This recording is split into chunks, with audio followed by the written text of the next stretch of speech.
Now we're going on. Hi, everyone. Welcome back to our interview series. I'm here with the beautiful Martiene, our digital business builder. It's really exciting to have you here. Hi, Martiene. A beautiful one. Hi. So, Martiene and I have been, we've known each other for quite some time now, and we worked together. Our paths crossed in so many ways. We walked part of the Camino together. You came in and hung out with me there for a week, and we traveled countries together like Croatia, which is really awesome. But we really connected because we have a very similar view on view and values on how we can be of service to people, really, right? And you've been like throughout this whole time, you've always been in this Facebook space. You're really always encouraged people to like build their community on this, be social on Facebook, and really use it to your advantage for customers. So this is really like the brief overview of how we met. It's been crazy.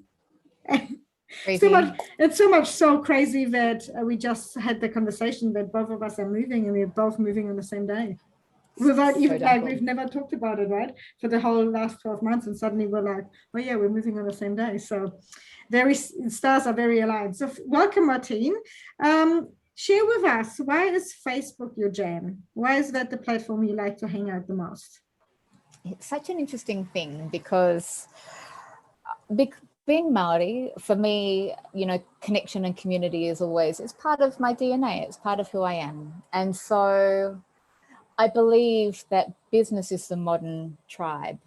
And so what I was looking to do is, I've come from a place where we were selling a lot of membership businesses, we're selling a lot of memberships, we're doing a lot of membership sales, and it was all about how do you build community. And so what Facebook does super well is a great platform to build community. In fact, I think it is the only one where you can really build community that fosters member-to-member engagement. It fosters like personal connection across all the layers of the ecosystem.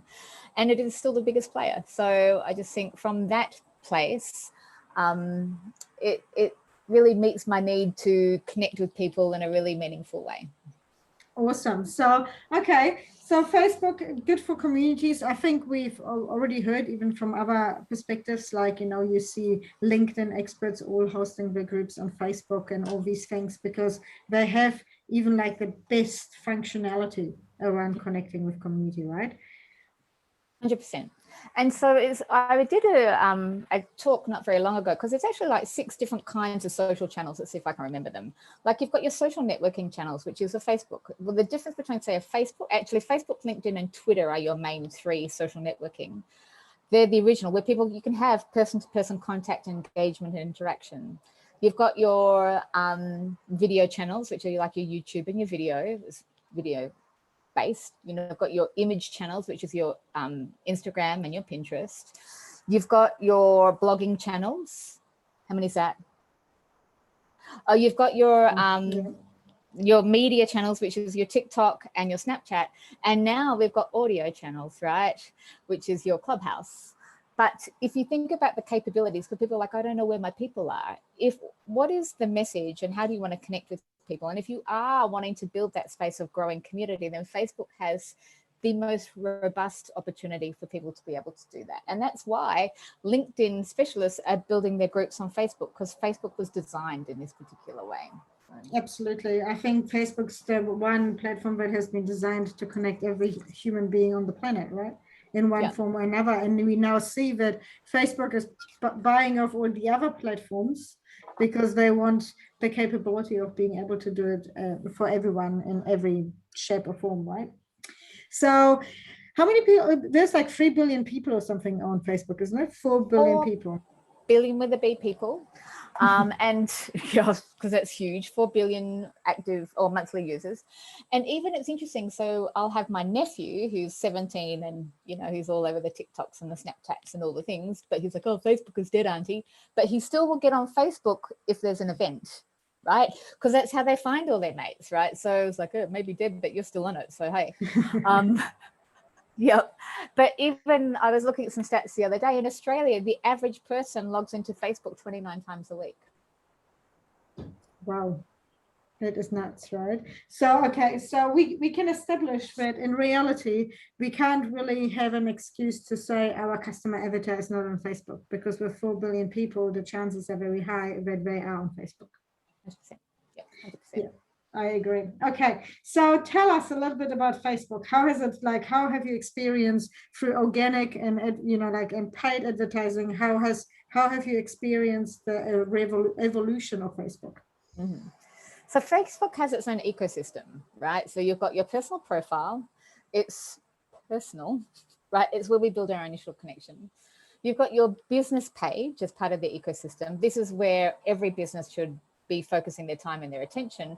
But if you don't have a personal profile that's got any legs, I'd start there. So it's like, I don't know, your mama told you probably the same thing. My mama told me I can do anything I want. I can be, can I be the president, mum? Yes, you can. Look, anyone can be a president, right? Look, can I like play professional tennis? Yes, you can. Can I start my own business? Yes, I can. Can I have 16 children? Yes, you can. But I just can't do them all at the same time, right? And Facebook is the same. I don't think my mother ever told me that I could have 16 children. I think that's a very Maori thing. Maybe. I have none, so look how well that went, right? So it's about understanding the different layers of the ecosystem. So personal profile, everyone needs one. You can't be on Facebook without it. So that's like level 1, right? A business page is really important because if you're looking to grow and if you're looking to have an impact and build a community and do something meaningful from a business perspective, then you must have a page, right? And you must use your page to grow your business because there's no cap to your business page or your business capacity, right? You can have 1 million, 2 million, 5 million followers on your business page. You can advertise from your business page. You can connect to every other ecosystem from your business page. It's super, super powerful. There's analytics. You can duplicate what you're doing. You can read how to manage things from a business page. You've got groups, which are obviously how we nurture people and foster like more meaningful connections. And you can connect to your group from your business page or from your profile. You've got Messenger, how we have those person-to-person interactions. Plus now you can have messenger rooms, which creates more of that community group sort of platform. You can, my fingers, I need fingers. There's a piece about growing your email list and your subscriber list, which is super important because the way the platforms are performing at the moment, and people are finding that there's shutdowns and all kinds of things going on. But if you have an email list, you have an asset that never goes away. It's yours, it's your property. And so Facebook also has part of the ecosystem that will allow you to build your Facebook list. And that's through campaigns and something called a pixel. So that element where you can tag your website and grow that kind of capability within Facebook is super important. So growing your email list and having that link to your website is important. Facebook also obviously has Instagram and WhatsApp, but I think from the ecosystem, the primary elements are those 5 spaces and they all speak to each other. And so if you can think of that as its own little hub, its business hub, being able to manage and navigate between all 5 and 7, if you want, parts of the ecosystem will allow you to grow. And I think that's the most important thing. And I think this, the one thing that a lot of business owners underestimate, especially going online first, it's not about the fancy $20,000 website.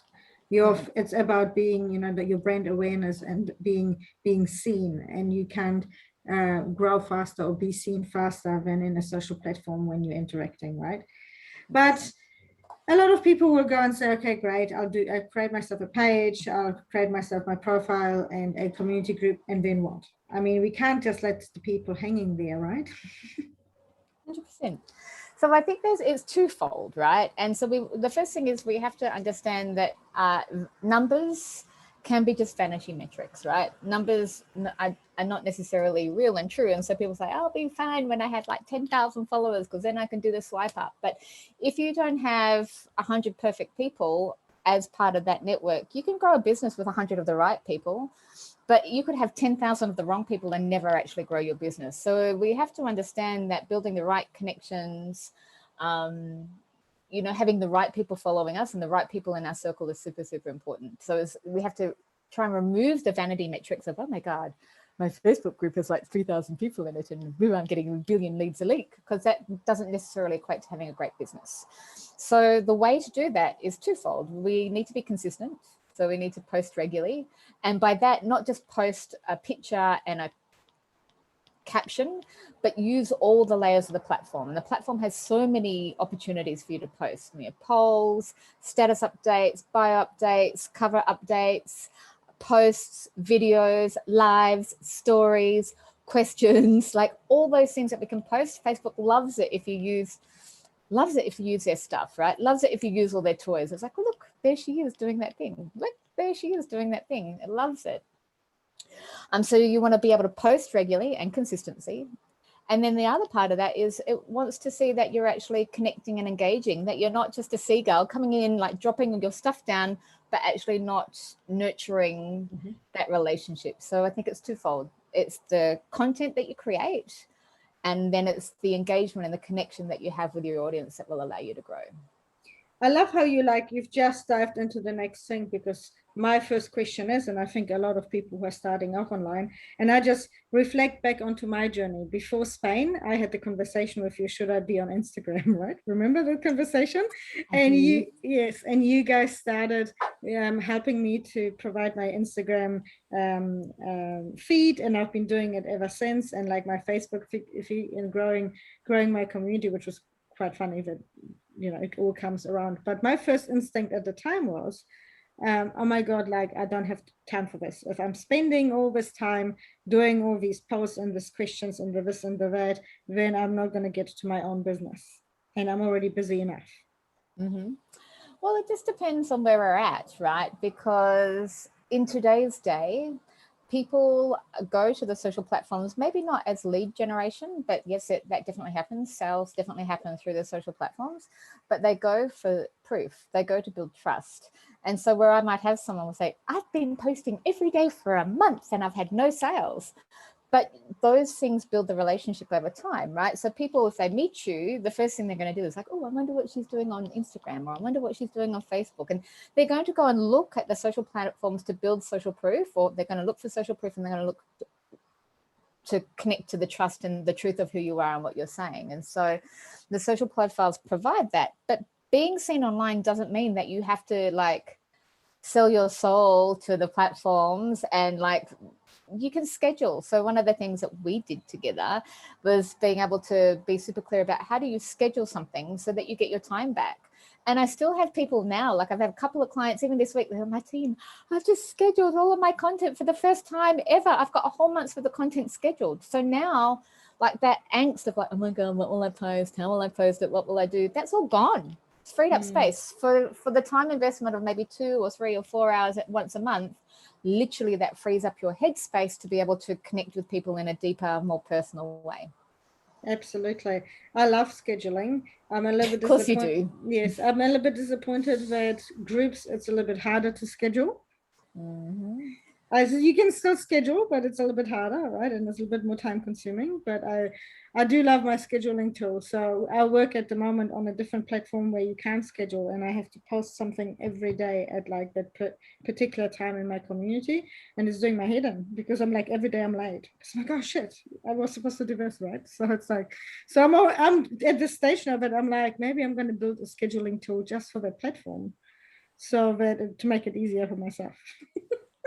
That's how everything starts, right? It's like, oh my God, this is a pain. You see a problem, then there's a solution. That's literally how every great idea starts. Yes, totally. So we were talking in the community in our digital shift workshop, but also I know you are really into this as well, about utilizing content more than once. Okay. And we just talked about this before. You talked about what? One piece of content, 16 different ways, I think you said? Yeah. So we created this thing called the content machine, because like you, like everyone's busy, I was busy. So I was like, oh man, how do I make sure that while I do have my primary platform is Facebook, my secondary platform is Instagram, right? And then probably my third platform is LinkedIn, right? So I have a priority ladder. But it doesn't mean that scheduling across 3 things is hard. So what we did was we created a system that would allow us to do 1 Facebook Live every week, or 1 live video on your primary platform, whether it's Facebook or Instagram, wherever you are. And then we could then repurpose that across 12 different platforms into 40 pieces of content, so that then that one Facebook Live then becomes all the content for your social media posts. And you could create your quotes, your captions, you could create your tweets, you could run that across, you know, Facebook, Instagram, Twitter, if you're a Twitterer. It could become, you know, graphics as quote tiles or infographics. It could then be repurposed from a video, because Facebook is, and all the platforms are loving moving content. So anything that has video or video aspects, and then that live then becomes repurposed into a YouTube, a LinkedIn if it's less than 10 minutes, Instagram TV, IGTV. It can be repurposed into a Medium article, which I know you know all about, into a blog post, and then into an email, right? So this one piece of information then can be repurposed. And the beautiful thing about that, it means that all your content then has the same scent. So you're not trying to like, oh my God, what funny witty thing will I say today? It's like, oh, here's my thing. And all, I already said it. Yeah, I said it once. But it's like everything then has the same scent, and you're not being like, oh my God, here's my cheese toasty, when you should be talking about like how to connect online. So yeah, totally. Yes. Oh, the cheese toasties.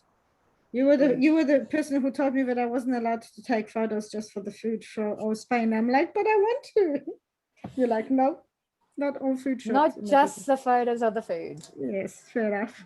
Yeah, no, absolutely. And I totally agree with you. Like the repurposing of content is really important, and you can repurpose the content even in the whole value cycle, right? Like we talked about, as an example, you do an interview like this, right? I'm sharing this with my community, but it also will sit in my resource center for my customers in the future, right?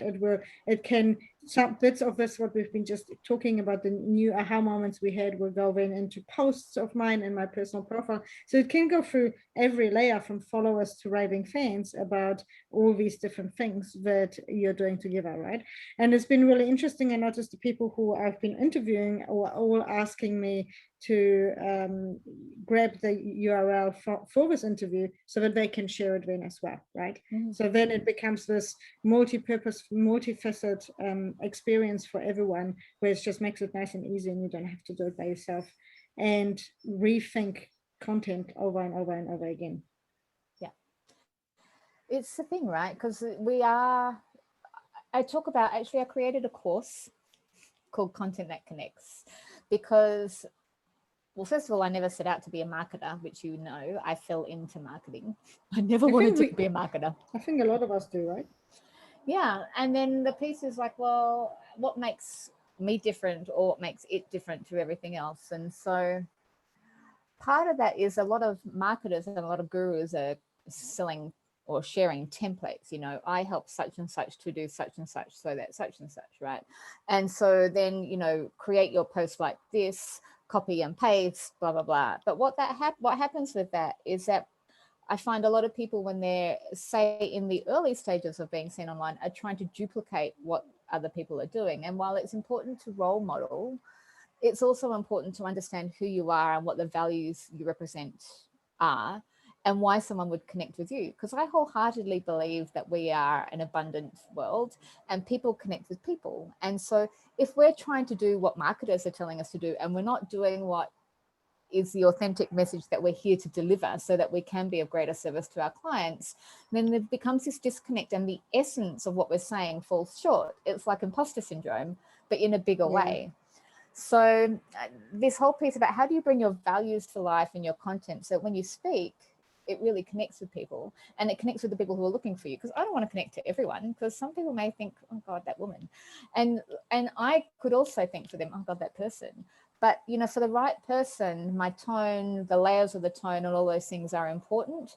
Now, if I tried to get someone to reproduce that for me, which we have done in the past, there can be that disconnect of, that's not actually what I would say. And so then repurposing your content that brings in your tone, your language, you know, how it shows up online is so important, because it brings the truth of who you are through, and it just eradicates all the noise. Yeah, totally. Okay, so to finish off this interview, what do you think, like, if people are like seriously wanting to shift from offline to online? We all have, well, 99% of us have already got a personal profile. right? What would be like a couple of tips you would give them to go and say, okay, this is the action you should be taking? So number one, build your personal profile, find 100 of your perfect people, right? 100 people that are your perfect people here, that you're people who you're here to be of service to. Build your business profile, but build it around how you help people, not who you are, right? So while I think people do business with people, it's very hard to build a personal brand in today's age. People are looking for context. So if you help them in the framework of digital business building or food photography or whatever it is that you're doing, be clear about what the professional profile is, because if you're building something around a subject matter, it's much easier for people to understand who you are and how you can be of service to them. So build your business profile. Look for 100 perfect people, like get them across your channels and start speaking to them. What is the problem that they have? How can you help them? Connect with people in a deeper way. And then from there, once you've done that, that's only from there would I start to look at expanding and growing through like paid media buying and ad campaigns. But how do you feel about, like, I've been seeing this quite a bit now, that a lot of marketers recommend that you go through that personal DM route. So, you know, like you find someone in a Facebook group or somewhere where you connect with you, part of your 100 people, you then connect with them, you have the conversation, you invite them to either your group or to download something or whatever. Very much a LinkedIn strategy, right? Is now emerging more and more on Facebook. Do you think, rather than focusing on regular writing content, what's your view on that strategy? well, I think going to Messenger and starting that kind of personal conversation is your opportunity to build the connection for a sales or a conversion. So, you know, for those who've been through, and I know you've been through some of that work with Taki Moore, and he talks about the sell by chat process. Like a lot of people are using Messenger to qualify someone to be able to open the door to bring them into, say, your lead magnet or whatever that looks like, versus having a sales conversation or bringing them into their conversion tool. So I think that's important to consider that. But I think if you can try and do that from your business page, because what happens is my personal profile is drowning. Like I see nothing in my personal profile. I have so many people reaching out to me on my personal profile. I can't keep up. But, you know, again, it's super easy to manage within your business profile, and you can create some automation that keeps that super simple. There's lots of ways that you can grow connections through your Messenger chat. And, you know, the open rates are super high. And I think that's a really meaningful way to be able to bring people into your list or whatever that looks like. Absolutely. Well, awesome. Thank you so much for your time. I really appreciate it. I know the community will enjoy this interview. Guys, if you have any questions, drop them below. I'm pretty sure that Martiene and I are keeping an eye out anyway. So if you have any questions, feel free to reach out. I will also tag you into the post so people can connect with you directly. Yes. So thank you so much. All the best moving to Costa Rica. That sounds really exciting. I know, right? It's going to be good. I just have to get there. Yes, I can't wait. So next time we chat, we're probably both going to be living in different parts of the world, which is really exciting. I love it. And then we can compare our views. Okay, fine. Sounds like a plan. All right. Thank you, everyone. Talk to you soon. Thanks, everyone. Bye. Bye.